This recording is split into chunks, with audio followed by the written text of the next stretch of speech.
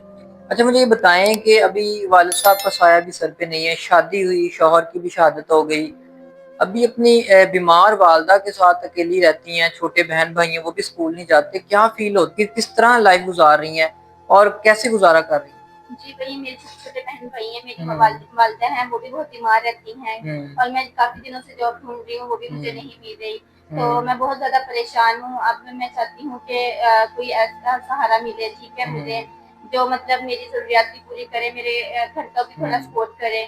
اچھا مجھے پہلے آپ یہ بتائیں کہ آپ ابھی جو گھر کا نظام چل رہا ہے آپ نے بتایا کہ کرائے پہ گھر ہے اور بہن بھائی اسکول نہیں جاتے گھر بیٹھے ہیں تو کھانا پینا کیسے گزارا کر رہی ہیں کیسے اپنی یہ دن گزر رہے ہیں آپ کے؟ ایکچولی مجھے نا اسٹیچنگ آتی تھی ٹھیک ہے تو میں بہت کم لوگ ہیں جو کپڑے وغیرہ مجھے دیتے ہیں میں وہ اسٹچ کر کے بہت ہی ٹھیک مشکل ہے. سے اپنے گھر کا تھوڑا گزارا کر رہی ہوں مشکل سے. ٹھیک ہے.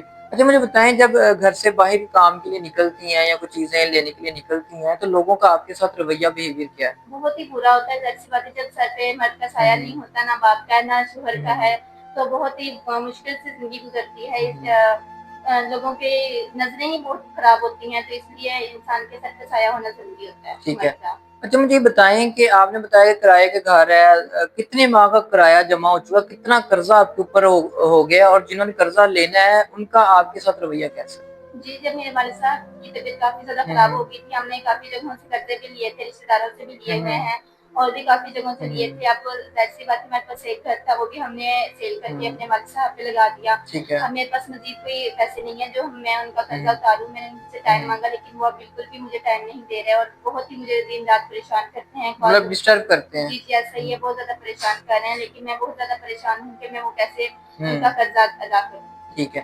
اچھا مجھے آپ یہ بتائیں کہ آپ کی جو ویڈیو ہے وہ آل اوور ورلڈ میں دیکھی جا رہی ہے ہمارے پاکستانی بھائی دیکھ رہے ہیں اوورسیز پاکستانی بھائی دیکھ رہے ہیں دبئی یورپ ممالک میں سعودی عرب میں دیکھی جا رہی ہے تو اگر کوئی ایسا شخص جو آپ سے شادی کی خواہش رکھتا ہو اور وہ آپ کے گھر کے اخراجات بھی اٹھا لے ذمہ داری بھی اٹھا لے آپ کے چھوٹے بہن بھائیوں کے اسکول کا خرچہ بھی اٹھا لے آپ کی والدہ کی میڈیسن کا خرچہ بھی اٹھا لے اور آپ کی زندگی ضروریات کو تمام خواہشات کو پورا کرے لیکن وہ ایک شرط رکھ دے کہ وہ کہے جی میں نے نکاح کرنا ہے تو کیا کہتی اس بارے میں؟ جی سب سے اچھی بات ہے نکاح تو سب سے اچھی بات ہوتی ہے نکاح ہونے کے بعد انسان کے سر پہ ایک سایہ آ جاتا ہے مرد کا تو میں راضی ہوں میں بھی مطلب نکاح کرنے کے لیے تیار ہیں جی آپ؟ جی میں نکاح کرنے کے لیے تیار ہوں.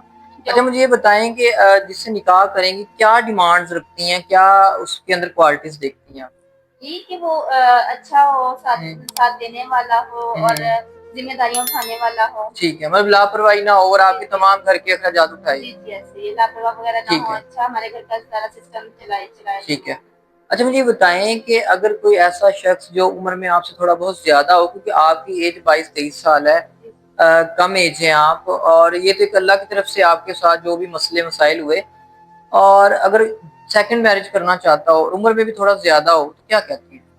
جی مجھے اس سے کوئی مسئلہ نہیں ہے بس ذمہ داری اٹھانے والا ہونا چاہیے اور ساتھ نبھانے والا ہونا چاہیے. ٹھیک ہے مطلب اس چیز سے آپ کو کوئی اعتراض نہیں ہے مطلب آپ کو رہنے کے لیے چھت مل جائے 2 ٹائم کا عزت کے ساتھ کھانا مل جائے آپ کے بہن بھائیوں کو پڑھائے آپ کا خیال رکھے آپ کی خواہشات پوری کرے تو آپ تیار ہیں؟ جی میں تیار ہوں. جی ناظرین تو 22 سالہ کشمیری لڑکی کی ساری داستان آپ نے سن لی ہے. انڈیا پاکستان بارڈر پہ گھر ہونے کی وجہ سے شوہر کی شہادت ہو جاتی ہے اور آج یہ ان حالاتوں میں ہے کہ ان کے ٹینشن کی وجہ سے ان کے والد صاحب کو ہارٹ اٹیک ہوا وہ بھی اس دنیا میں نہیں رہے.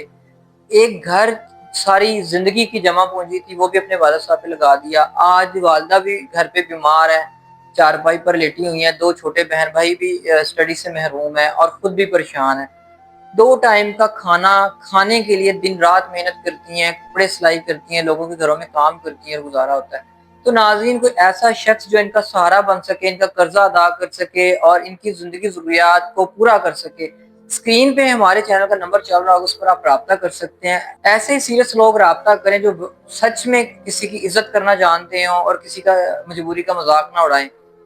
ناظرین, اسی بات کے ساتھ اپنے میزبان کو اجازت دیجیے گا. ملتے ہیں نیکسٹ ویڈیو میں, تب تک کے لیے اللہ حافظ.